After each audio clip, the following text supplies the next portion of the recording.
Bonjour les amis, bienvenue dans cette nouvelle vidéo. Aujourd'hui nous allons parler de la demande d'admission au Canada. Mais tout d'abord je vais remercier tous ceux qui nous suivent, qui continuent à nous suivre. Et également je vous invite à inviter d'autres personnes afin qu'ils puissent facilement suivre la procédure étudier au Canada avec SO. Bon, nous allons parler aujourd'hui de la demande d'admission au Canada. Vous devez savoir qu'il existe une demande d'admission normale et une demande d'admission express, ce qu'on appelle encore le volet direct. Bon, c'est un peu ça, Et les amis, pour ceux qui ne sont pas encore abonnés à cette chaîne, n'hésitez pas à cliquer sur le petit bouton rouge qui se trouve en bas de votre écran et de cliquer également sur la cloche de notification pour être informé de toutes les procédures concernant l'admission ou bien concernant l'immigration au Canada. Alors, bon visionnage. Bon, comme je vous le disais, il existe deux sortes d'admission pour entrer au Canada, pour immigrer au Canada. Nous avons le volet direct et la procédure normale. Le volet direct, c'est pour encore volet express. C'est ce que nombreuses personnes utilisent pour pouvoir accéder au Canada en moins de 20 jours. Bon, vous allez vous dire, ah, c'est simple, c'est simple, mais certes, ce n'est pas simple, mais il y a aussi certaines ambiguïtés à ce niveau. Parlons d'abord de la procédure normale. Concernant la procédure normale, vous savez tout d'abord qu'il faut d'abord faire une demande d'admission au préalable. Une demande d'admission préalable, parce que si vous ne faites pas de demande d'admission dans une université, vous allez faire le choix d'une université. Je pense que dans la récente vidéo que j'ai eu à faire, et j'ai mis sur notre chaîne, j'ai eu à énumérer plusieurs vidéos qui pourront vous aider. Le choix facile des vidéos ou bien le choix facile des universités ou bien collèges au Canada. Bon, vous devez donc faire un choix dans l'université au préalable et par la suite vous allez demander une admission dans cette université. C'est ça la procédure. Parce qu'il faudrait d'abord une admission dans l'université. Cette admission peut prendre 3 ou 4 semaines. Disons 1 mois ou 2 semaines parfois pour certaines personnes. Pour d'autres, ils ont de la chance que l'admission est acceptée après 2 jours ou bien 1 semaine. Après la demande d'admission, si l'université, oui, ou bien le collège vous envoie une lettre de demande d'admission, alors les amis, à ce niveau, vous devez maintenant demander un CAQ, ce qu'on appelle le certificat d'admission Québec. Bon, alors là, il n'y aura pas trop de soucis, pas trop de prières également, parce que oui, c'est un peu comme un droit. Pour eux, ils vont te l'accorder. Il n'y a généralement pas de refus à ce niveau. Et par la suite, lorsque vous aurez un certificat d'admission Québec, c'est constituer votre dossier pour demander un PE, ce qu'on appelle généralement permis d'études au Canada. Bon, ça a bougé PE. On se voit parfois dans certains groupes ou bien communautés, on parle de PE, je veux un PE. Sachez que ça veut dire permis d'études. Lorsqu'on parle de PTO, ça veut dire permis de travail ouvert. Bon, c'est un peu ça. On vous a prêté votre dossier pour un permis d'études au Canada. Et votre dossier, à travers le compte, avant de commencer, à travers le compte CLEC ou bien à travers un compte Arima que vous allez créer, on va vous expliquer ou bien on va vous donner les différentes procédures. Ce qu'il faut pour constituer le dossier pour un compte, pour une procédure normale au Québec.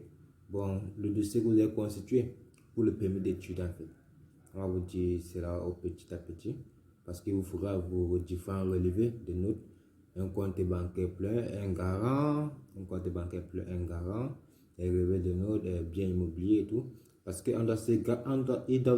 l'agent d'immigration doit se rassurer si vous avez toute la substance, oui, toute la substance pour vivre au Canada. Parce qu'il ne faudrait pas que vous entrez au Canada et vous, sans rien là, ça ne va pas arranger l'agent d'immigration.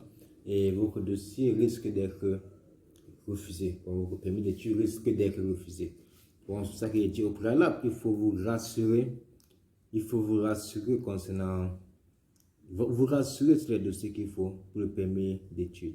parce que lorsque vous obtiendrez votre permis d'études, vous obtiendrez également, on vous enverra une lettre pour demander soit la biométrie, ou bien soit le passeport également. Lorsque vous avez atteint, lorsque on vous accepte ou on vous octroie le permis d'études, sachez qu'il n'y aura plus de soucis.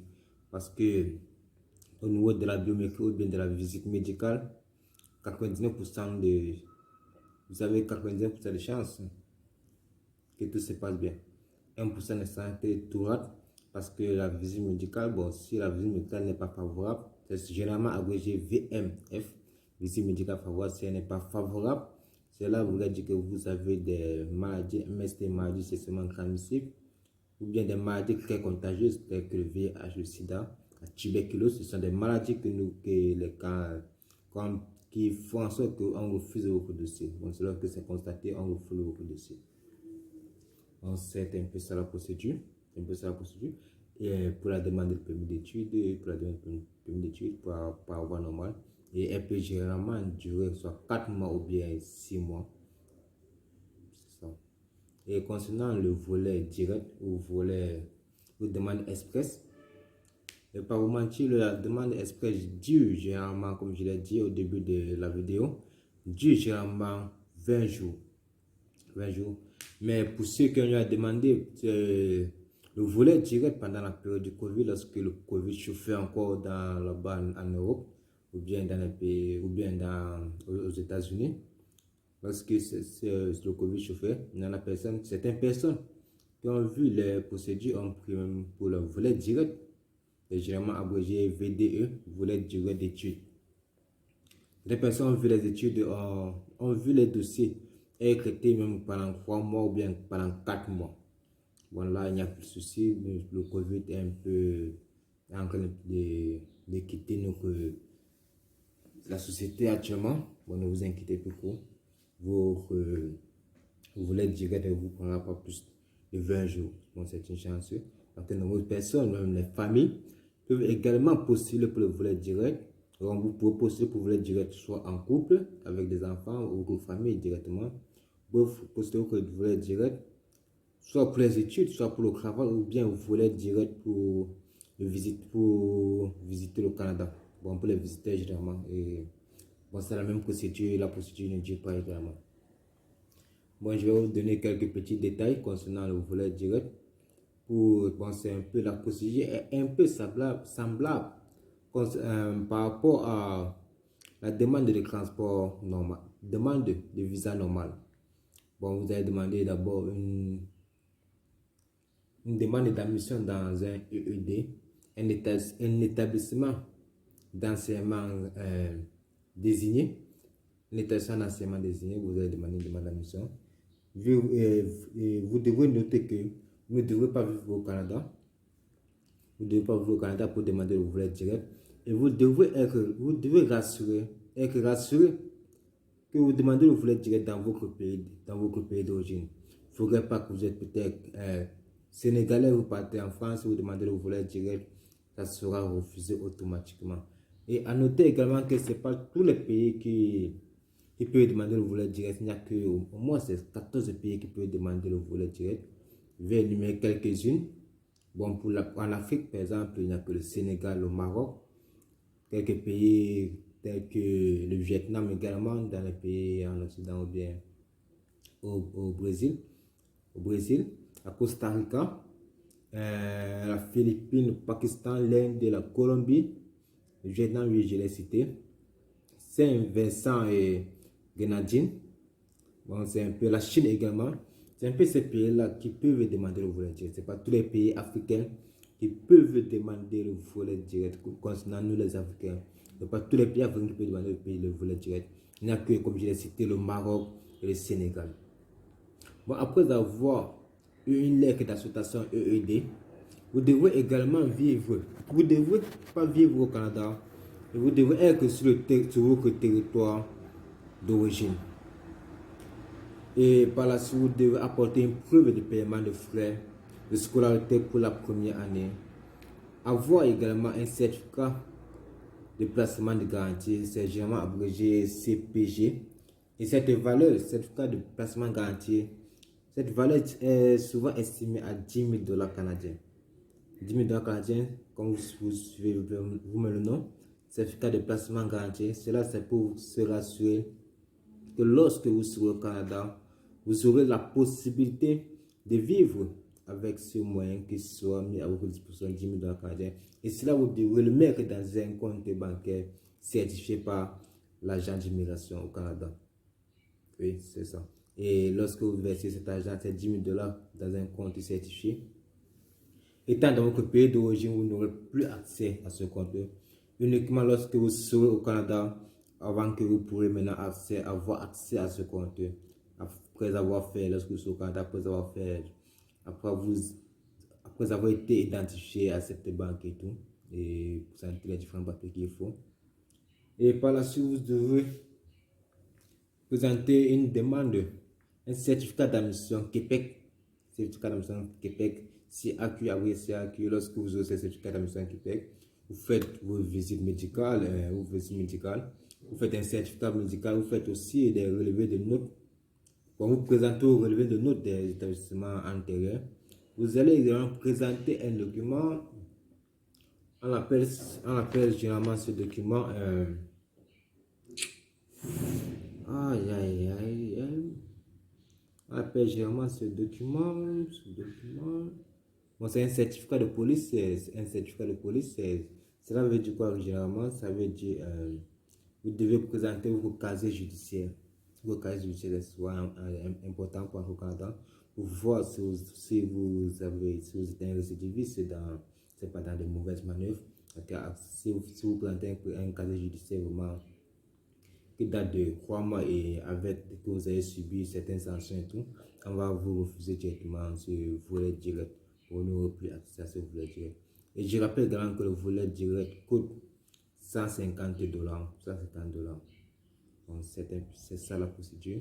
Et pour les Arabes, pour nous les Africains, ceux les pays qui sont acceptés dans le volet direct, les Arabes et le Sénégal, vous devez obligatoirement, après le certificat d'admission Québec, après avoir fait cette visite médicale, après avoir présenté le casier judiciaire, vous devez envoyer tout ça dans votre compte CLEC si vous avez le compte CLEC.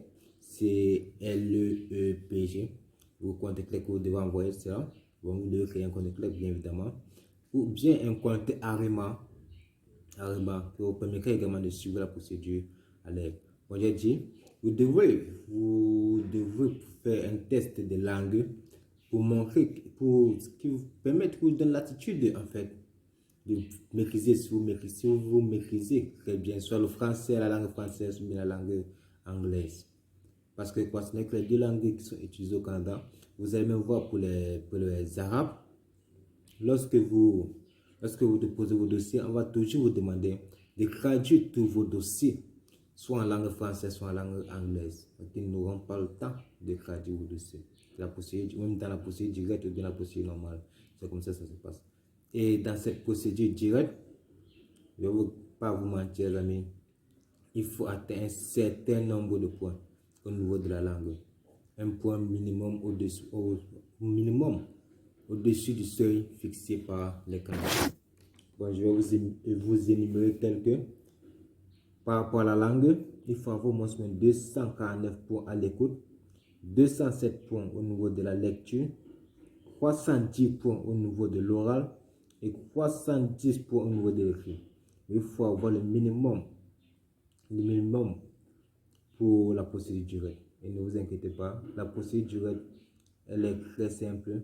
Assurez-vous toujours qu'avant de demander la procédure directe, lorsque vous avez demandé d'admission, payez la première année de scolarité. Bon les amis, j'espère que vous avez aimé la vidéo. Désolé si j'ai eu une mauvaise mine ou je ne sais pas si j'ai une mauvaise mine. Mais dites-moi en commentaire si vous êtes bloqué au niveau de la procédure. Je vais également vous mettre certains liens qui pourront vous aider dans votre procédure, les amis. Alors, rendez-vous dans la prochaine vidéo à venir. Tchuss.